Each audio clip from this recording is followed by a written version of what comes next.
കേരള കത്തോലിക്ക സഭയിലെ ചരിത്ര പ്രധാനമായ ഒരു സംഭവമാണ് ജ്ഞാനായ മലങ്കര പുനരൈക്യം. പുനരൈക്യത്തിൻ്റെ നാൾവിളികളെക്കുറിച്ച് അറിയുന്നത് വളരെ പ്രധാനപ്പെട്ടതാണ്.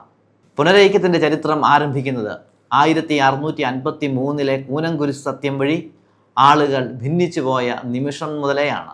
കൂനംകുരിശ് സത്യത്തിൻ്റെ കാലഘട്ടത്തിൽ ജനം മുഴുവൻ ഫ്രാൻസിസ് ഗാർസിയ എന്ന കൊടുങ്ങല്ലൂർ മെത്രാപ്പൊലീത്തായ്ക്കും മിഷണറിമാർക്കും എതിരായിരുന്നു. എന്നാൽ കാലക്രമത്തിൽ ജനത്തിൻ്റെ നേതൃത്വം ഏറ്റെടുത്തിരുന്ന പറമ്പിൽ തോമസ് അർക്കദിയാക്കോൻ 12 വൈദികരിൽ നിന്ന് കൈവപ്പ് സ്വീകരിച്ച് മാർ തോമ ഒന്നാമൻ എന്ന പേരിൽ ശുശ്രൂഷ നിർവഹിച്ചു തുടങ്ങിയപ്പോൾ ജ്ഞാനായക്കാർക്ക് ആ കൈവപ്പിലും മെത്രാൻ പട്ട സ്വീകരണത്തിൻ്റെ സാധുതയിലും സംശയമുണ്ടായിരുന്നു. അതുകൊണ്ട് തന്നെ ഒക്ടോബർ മാസം കോട്ടയം വലിയ പള്ളിയിൽ കൂടിയ ജ്ഞാനായക്കാരുടെ മീറ്റിങ്ങിൽ അദ്ദേഹത്തെ തങ്ങൾ മെത്രാനായി സ്വീകരിക്കുകയില്ല എന്ന് തീരുമാനമെടുത്തു. നവംബർ മാസത്തിൽ കൊടുങ്ങല്ലൂർ മെത്രാപ്പൊലീത്തയായിരുന്ന ഫ്രാൻസിസ് ഗാർസിയയുടെ അടുക്കൽ തങ്ങളുടെ ബന്ധം അവർ പുനഃസ്ഥാപിച്ചു. കൂനംകുരിശ് സത്യം വഴിയുണ്ടായ ഭിന്നത റോമ സഭയ്ക്കെതിരെ ഉണ്ടായിരുന്ന എതിർപ്പായിരുന്നില്ല, കൊടുങ്ങല്ലൂരിലെ ഈശോ സഭാ മിഷണറിമാർക്ക് എതിരെ ഉണ്ടായിരുന്ന എതിർപ്പായിരുന്നു എന്ന് വ്യക്തമാണ്. തുടർന്ന് പുനരൈക്യത്തിനു വേണ്ടിയിട്ടുള്ള ശ്രമങ്ങൾ അവർ ആരംഭിച്ചു. 1653 കൂനംകുരിശ് സത്യത്തിന് ശേഷം ഭിന്നിച്ചുപോയ മർത്തോമ ഒന്നാമനും കൂട്ടരും അന്ത്യോക്യൻ വിശ്വാസ പാരമ്പര്യം സ്വീകരിച്ചപ്പോഴാണ് കേരളത്തിൽ അന്ത്യോക്യൻ ആരാധനാ ക്രമം കടന്നു വരുന്നത്. 1665 മുതൽ അന്ത്യോക്യൻ സഭയുമായിട്ടുള്ള ബന്ധം സ്ഥാപിച്ച പുത്തൻകൂറ് വിഭാഗത്തിൽ നിന്നും കത്തോലിക്ക സഭയിലേക്ക് പുനരൈക്യപ്പെടുവാനുള്ള ശ്രമങ്ങൾ നടന്നു വന്നിരുന്നു. അതൊന്നും അക്കാലത്ത് ഫലവത്തായില്ല.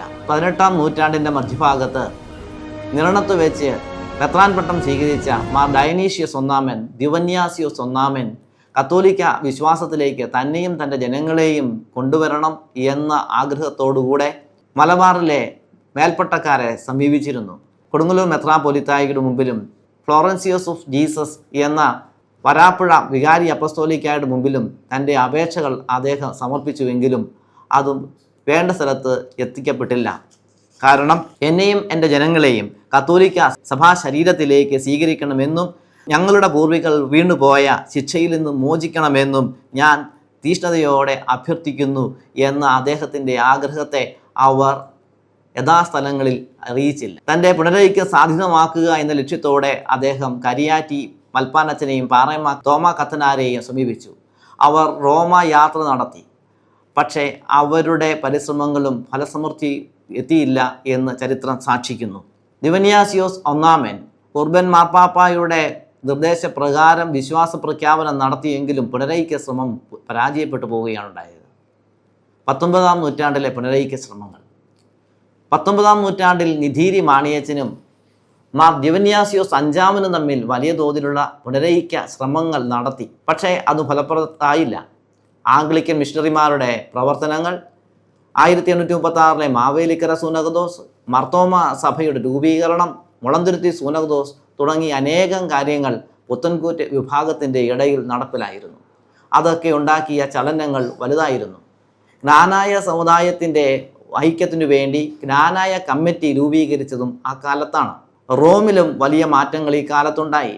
ലിയോ 13 മാർപ്പാപ്പയുടെ കാലത്ത് കത്തോലിക്ക വിശ്വാസത്തിലേക്ക് ആളുകളെ കൊണ്ടുവരുന്നതിനും ഇതര അകത്തോലിക്ക സഭകളുമായുള്ള ബന്ധത്തിന് പാലമായി വർത്തിക്കണമെന്നും കത്തോലിക്ക പൗരസ്ത്യ സഭകളെ മാർപ്പാപ്പ ഉദ്ബോധിപ്പിച്ചു.